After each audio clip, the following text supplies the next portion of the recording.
qui sont en train de constituer un lobby extrêmement puissant qui nous rappelle un peu la Russie de Yeltsin, c'est-à-dire un président finissant qui n'avait plus d'aptitude, de compétences, mais qui était en train de vendre et de démanteler son pays au profit d'oligarchies qu'il avait constituées. C'était les célèbres oligarques. Il leur a offert toutes les richesses du pays, les ressources du pays. Et donc l'Algérie, en réalité, a besoin d'une réaction pour peut-être inventer un Poutine. Éviter que le pays ne soit délabré. On entend beaucoup de choses dans le milieu des affaires. Nous avions lu il y a juste quelques temps dans un site célèbre qui pourtant semble très aligné sur le pouvoir, mais qui révélait le nombre incalculable de contrats en milliards de dollars qui étaient destinés à un certain opérateur. Et cet opérateur-là a des vues également apparemment sur Sonatrach.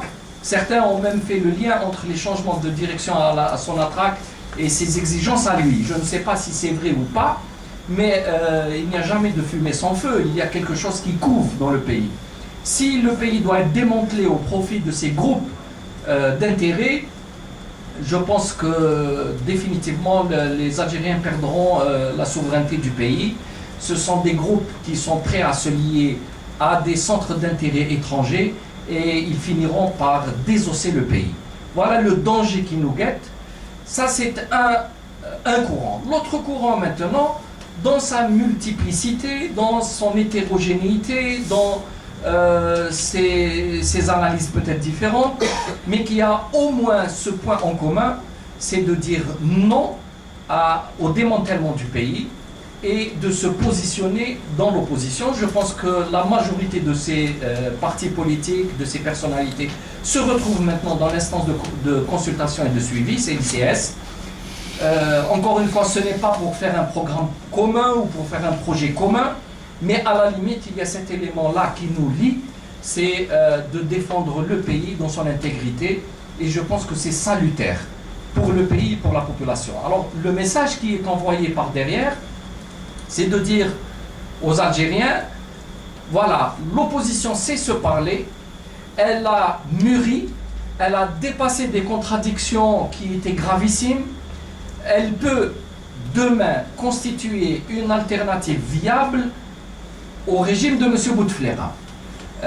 Nous ne ferons pas comme les Libyens ou comme les Syriens, c'est-à-dire lorsque le drame arrive, la tragédie arrive, ensuite il y a une opposition éparse qui vient de partout dans le monde et qui commence à se parler. Parfois ils ne savent même pas de quelle langue ils doivent utiliser. Donc au moins, il y a une opposition qui est là. Ce sont des figures qui sont connues. Beaucoup d'entre eux ont arrondi les angles. Je peux vous dire par exemple que jeudi, lorsqu'on avait discuté du cas particulier de l'acte terroriste à Tizi Ouzou, tous, sans aucune exception, ont défendu le fait que l'Algérie doit avoir son système immunitaire puissant, qu'elle doit pouvoir se défendre contre toute manipulation, qu'on doit penser à demain pour le pays. Et donc il y a une grande maturité. Personne n'a essayé d'utiliser cet acte-là pour aggraver la crise sécuritaire dans le pays, tout au contraire. Et je pense que c'est tout à l'honneur de l'opposition de penser ainsi.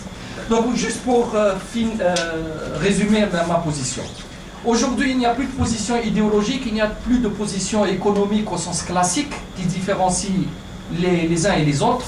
Vous avez un clan qui défend un président qui est absent, malade, invalide, parce qu'ils ont des intérêts directement liés au centre d'affaires, et c'est un problème d'intérêt privé, et vous avez à côté une opposition qui a mûri, qui est mature, et qui veut coûte que coûte empêcher que le pays dérive vers quelque chose de beaucoup plus grave. Alors, en tant que personne.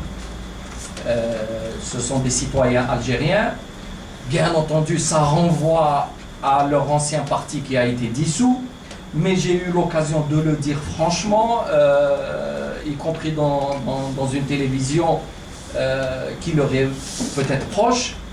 en disant que le fils en tant que tel a eu et a un problème avec l'État algérien, puisque la justice algérienne l'a dissous, mais le fils en tant que tel a aussi un problème avec une bonne partie de la population algérienne. Et ce n'est pas à nous de résoudre cette problématique. Nous sommes dans l'opposition, nous n'allons pas réouvrir un dossier en justice, nous ne sommes pas là pour agréer des partis politiques. Donc ça, il n'est pas de notre ressort. Maintenant, en même temps, il n'est pas bon de nier une réalité qui est sur le terrain, une réalité politique, quelle qu'elle soit. Est-ce qu'elle est importante, moins importante? Ça, c'est un autre débat. Alors la question a été, faut-il exclure un courant politique de ce travail-là et les laisser à la marge, et peut-être qu'ils vont s'abséder dans la population et devenir, en cas de trouble majeur, un recours pour de larges parties de la population, ou alors faut-il les intégrer dans une démarche qui, en finalité, appelle à la construction de l'état de droit, qui appelle au processus démocratique et qui appelle à l'alternance, aux droits de l'homme et aux libertés. Donc si ces personnes qui représentent quelque chose symboliquement chez les jeunes ou les moins jeunes et qui s'intègrent dans une opération politique de cet ordre-là avec l'ensemble des participants, je pense que pour l'Algérie c'est beaucoup mieux. C'est retirer des raisons de conflit dans l'avenir. Donc il faut qu'eux-mêmes fassent un effort, et je pense qu'ils ont fait cet effort, qu'ils tournent définitivement la page sur ce qui s'est passé dans le passé. On ne peut pas construire l'avenir en revenant systématiquement au passé. Maintenant, si on arrive à réaliser cet objectif, c'est-à-dire aller vers un véritable état de droit, qu'il recompose un courant sous une autre appellation, qu'il s'intègre dans les règles de jeu établies pour tout le monde, qu'il respecte comme tout le monde, je pense que c'est ce qu'il y a de mieux pour le pays. On le voit dans tous les pays au monde, ils intègrent d'une façon ou d'une autre des franges assez radicales politiques, mais tout en excluant définitivement une possibilité de recours à la violence, et la violence quelle qu'elle soit. Là, on sera impitoyable, particulièrement, là je vous donne ma position de Djil Jadid, on ne pourra tolérer absolument aucun dépassement, ni